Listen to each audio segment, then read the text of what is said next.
Hello, everybody. Dave Neal here, stand-up comic, host of Bachelor Nation News, and happy Thursday to all of you guys out there. The last day of March. Where is this year going? It's going to be 2023 before you know it. Oh, and here we have Demi Burnett with what I believe is one of the worst takes on the Will Smith slap of Chris Rock. If you live under a rock, you might not know this.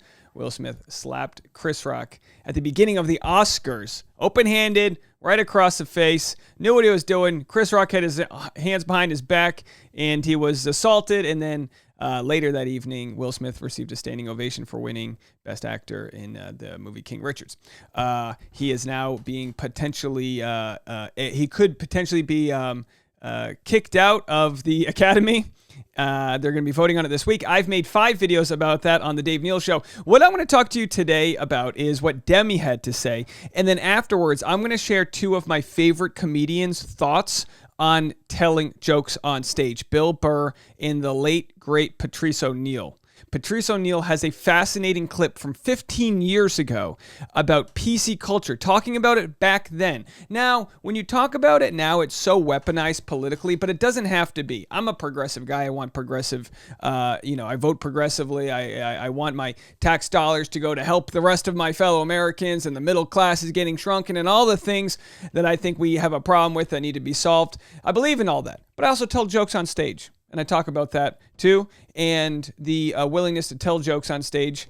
I've mentioned before that comedy's dangerous, and when you take that out of context, it sounds so douchey to say, oh, comedy's so dangerous. Oh, it must be so hard. Well, I have friends, more women than men, comedians, that have been assaulted on stage, that have had drinks thrown at them, chairs, mic stands, that have been in altercations, that have had patrons waiting for them after the show. And a lot of my friends have posted photos this week and showing that, look, while Chris Rock could take that slap, there are far worse scenarios. I've done shows with gangs in the audience, and you're escorted out the back. Words can cut through to people, especially when humor is involved. And comedians will continue to fight for their right to try to tell a joke, right? So it doesn't always mean landing on the joke. But we're going to talk about that. I'm going to talk about all that in this video. I'm going to share with you what Demi had to say. So stick around. Follow me on Instagram at DNeals. And then the private Patreon community, I actually have a stand-up set from Tuesday night. Let me find the clip right here. If you guys want to come check this out, I recorded my full stand-up set. It's on my Patreon. You can go to patreon.com/Dave Neal to check that out. There it is right there. And let's get into it. So I've shared this before, and I'm going to share it again. The attempt is what I'm trying to fight for. The joke may or may, funny jokes and unfunny jokes come out of the same birth. You don't know if anything is going to be funny. You should attempt to be able to make anything funny. I'm going to share with you what else Patrice had to say about this matter. But first, let's go back to Demi and hear her take on Will Smith assaulting Chris Rock on stage at the Oscars in front of the world. So let's just play one more. This is exactly how racism, misogyny, sexism, ableism, it all gets to continue, right? Because by the way, we're going to play what's next, but I just have to shout out the amount of energy when a white woman points her finger at you in an Instagram story and is also walking. I'm immediately triggered. I love this. And by the way, you guys, the record will stand. I love Demi. I appreciate her sharing her opinion. I completely disagree with it, but let's just watch this. I completely appreciate that she shares these things, but boy, I think she's just got the wrong take here. This is exactly how racism, misogyny, sexism, ableism, it all gets to continue, right? Because right now is the perfect example of ableism being a joke, like the butt of the joke. Pause. Let's look at ableism. Ableism, discrimination in favor of able-bodied people. So then you go, well, is alopecia, does that make her not able-bodied? Alopecia is a form of hair loss. It's a non-life-threatening disease of your immune system that affects the hair on your scalp. So while it is an autoimmune disorder, I've read all the comments from people that have alopecia, and they go, look, AIDS is an autoimmune disorder. This isn't that, okay? This is hair loss. This is what it is. And then you go, well, does that mean you're not able-bodied? Ableism, discrimination in favor of able-bodied people. Well, what does able-bodied mean? Fit, strong, and healthy, not physically disabled. Is Jada Pinkett Smith physically disabled? I mean, and these are questions you ask because if people are trying to take the defense that he's making fun of someone and its ableism, you have to look at these terms. Words mean things, right? And again, I'm not here to answer those questions Because you could provide to me and say, well, she's, because of her hair loss, she actually can't provide for her family because she can't act in the same role she used to. And because of that, she can't receive a livelihood. Look, life's different than just working on the farm. An able-bodied person is the guy working on the farm versus someone with a disability, paralysis, whatever it is. So this is obviously, in my eyes, more of a gray area, but worth analyzing if she's going to be throwing these terms out. Sexism, racism at the end of the day, but we're not going to go there because everybody gets upset whenever you bring up the fact of racism. So, and again, I'm not going to go into racism either here, but I actually would love to hear what her thoughts are if she's going to mention racism and not go to racism. It's Chris Rock telling a joke, basically saying that Jada Pinkett Smith is going to be starring in G.I. Jane 2. Now, the joke is, and again, you kill a joke when you explain it, that G.I. Jane, the original, was with Demi Moore, who shaved her head. Now, then the question becomes the intention behind if Chris Rock knew that Jada Smith shaved her head because her hair was falling out, because she has alopecia. So we don't know this. We can't assume that we do know this. You know what happens when we assume? So the joke of Jada being the next G.I. Jane 2, it's actually not like a negative reference, because you'd have to be assuming that G.I. Jane was a negative reference. Demi Moore looked gorgeous as G.I. Jane, and Jada Pinkett Smith looks gorgeous as is. So that's not me defending the joke. That's me just saying we're leaping to conclusions, and when hindsight is 20/20 in comedy, the joke never comes out on top. That is in everything. But anyway, they're distracted with the whole slap. Everyone's talking about the slap and whether or not that was appropriate and how he should have handled that. Let's do an analogy, because comedy works good with analogies. We're distracted by Putin bombing Ukraine, right? Everyone's distracted by that. What we don't remember is that Zelensky wasn't nice to Putin. All anyone's talking about is the slap. The bomb, the slap, the assault, physically touching another person. 2 adults. Sticks and stones may hurt my bones, but I'll slap you in front of the world, right? Is that how it goes? Instead of the verbal slap in the face. Can you imagine that? Your Honor, I beat that guy up, but verbally, he beat me up. Yeah. I punched him, but we were watching the game, and he called me a jerk. So verbally, he punched me, if we're going on verbally, Your Honor. That was the joke. The joke. Nobody's talking about the ableism in the joke. Now, what's interesting with Demi, right? Because I actually, like I said, I'll say this all day. I actually like her humor for the most part. She goes for things, and obviously she came out as having autism just several months ago, and she's talked about how she uses humor in certain ways and copes differently than others. And I love people that share their neurodiversity with others, because you don't get a look into how someone's brain works, and we don't know how Demi's brain works. We don't know how anyone's brain works. A lot of times, a comedian will look at something so specifically because they're looking at the structure of the joke. So imagine I use the car analogy, right? Imagine being a mechanic. And the mechanic is listening. If there's something squeaking in the car, the mechanic's listening very intently on is it a belt? Is the oil dripping onto the belt? Is that what's causing the squeak? Whereas someone bigger picture might be like, no, the driver is just driving over potholes all the time and he broke, whatever. So the mechanic's very, very tightly looking at a very specific issue. So when when Chris Rock was getting heckled by Will Smith, he goes, it's a joke. It's a G.I. Jane joke. Will Smith goes, keep my wife's name out your effing mouth.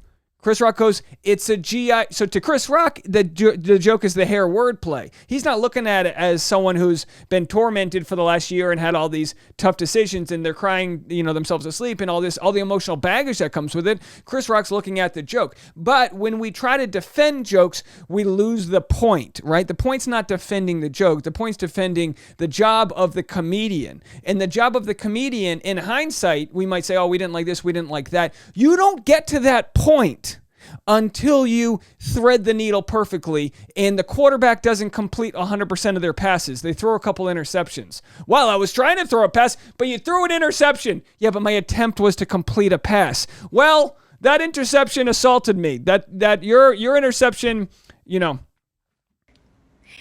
talking about the slap. get over the slap. I haven't thought about the slap since. All I'm thinking about is the ableism being made fun of. Is about her, Jada, with alopecia, an autoimmune. Honey, you made fun of me. You made fun of me because I'm not good in bed. Get over the slap, honey.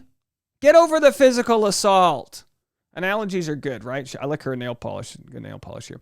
So this video might run a little long, so let's get into it. Here's what Patrice had to say. I have to clip this up. Oh, I'm sorry. Here's what Steve Harvey said about what you can and can't say, because this is going to be pertinent to what we're about to say. The only way I can do one more special is if it's at the end of my television career, because it will end my television career. We're in the cancel culture now. No stand-up that is sponsor-driven can say anything he wants. Chris Rock can't. Kevin Hart can't. Cedric the Entertainer can't. D.L. Hughley can't. I can go down the list. The only person that can say what they want to say on stage is Dave Chappelle, because he's not sponsor driven. He's subscription driven. Again, and I'm not using this to promote my channel, but that's why I have a Patreon. That's why I put things onto YouTube, because somebody, if they wanted to, could go to E! News and start a campaign to complain about me because I'm just trying to make an audience laugh, right?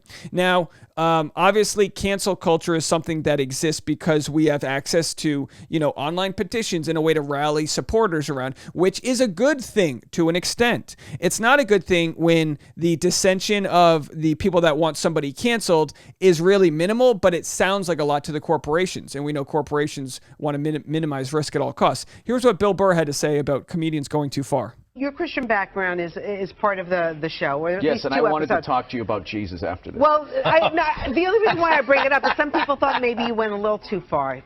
As far as what? Well, they thought that maybe you were being disrespectful to the Christian religion. Who did? I'm telling you, you need to Google. Oh, good Lord. So did you feel you were probably being disrespectful, or just you were just having fun with some of the crucifixes and stuff like that? I don't even know what I mean, we did maybe 2 jokes about that? Yeah, exactly. Don't you think the Catholic Church went a little too far? So you can hear the crew laughing in the background, because this is a comic that really does speak to a class of people that isn't on camera. You'll see a lot of social hierarchy happening, where you've got people that are on camera speaking on behalf of the organization, saying you can't do this, you can't say that, and then you have the layman, the normal people that go, hey, don't tell us the difference between funny and truth, okay? We can laugh at something, and that doesn't diminish the truth that exists with it all. Patrice O'Neal, in one of the most famous clips of all time, on Fox News 15 years ago, spoke about the right to attempt jokes. I already shared the quote that he had. So here he is debating someone live on Fox News. I have to clip it up because it's a long clip here, but have a listen. Funny, this is the thing. I don't know her, but I'm assuming that she has nothing to do with funny. So I'm gonna speak as the expert on funny. Funny people should just be left to trying to be funny. What if they're not funny? Then you made a mistake. And Patrice O'Neal is the expert on funny. You may not know him. He died right before the height of his career, but he's considered one of the funniest comedians of all time. Okay. Funny. Your world is next on the big story. My world is people trying to be funny. Well, I mean, you crew laughing in the background. But I'm trying to make fun of. I'm trying to make fun of anything I think I can make fun of. Sonia?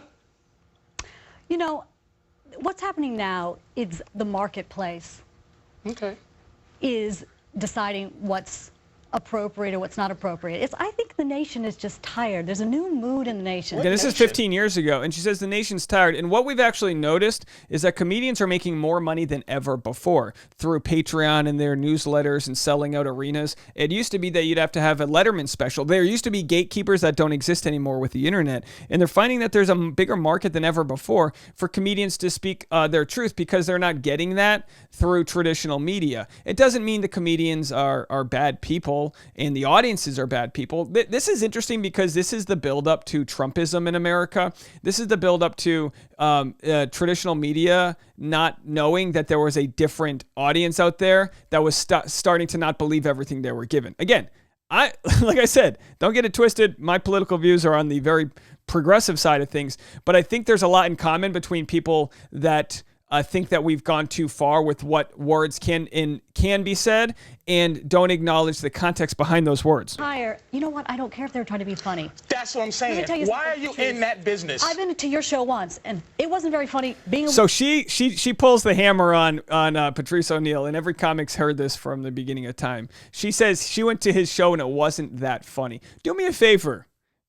Go on YouTube and go Elephant in the Room by Patrice O'Neal and tell me that's not one of the funniest stand-up specials that has ever been made. He's one of the funniest comedians walking. This is like going to a top, open heart surgeon and saying, I don't think you're good at your job. And the guy goes, I know I'm the best that there is. You know what I mean? It's indisputable. Woman, It was in your hilarious. show, when you talked about... That's why she doesn't like me. I was in the paper with her, and the joke is hilarious, called The Angry Pirate. The attempt is what I'm trying to fight All right, for. we already shared this quote. The joke may funny jokes and unfunny jokes are come out of the same... Patrice says that if you're having sex with a woman, doggy style, and if you Wrong. hit her in the head just the right... So he's already telling her she's conflating his joke and taking the words out of it. Oh, it's ejaculate in her eye and kick her in the shin, and she walks around like, arg! It's the angry pirate. That's what she was trying to say. A violent act of hitting her in the back of her head, her body... It's called the donkey punch. Which will then... Why are you laughing? She's outraged. It's called the donkey punch. It's whole humor that she has no clue what it is. We have the same problem that Opie and Anthony does. You can't say just... Saying to advertisers, we're your consumers. We don't want to have to avoid everything in the street. We don't want to have to worry about what radio station we turn on. And there is some really derogatory, violent thing to deal with. Information. So it's interesting, and I know these last two clips I shared don't necessarily have as much to do with what Demi's saying, because Demi's more focusing on the subject of the joke.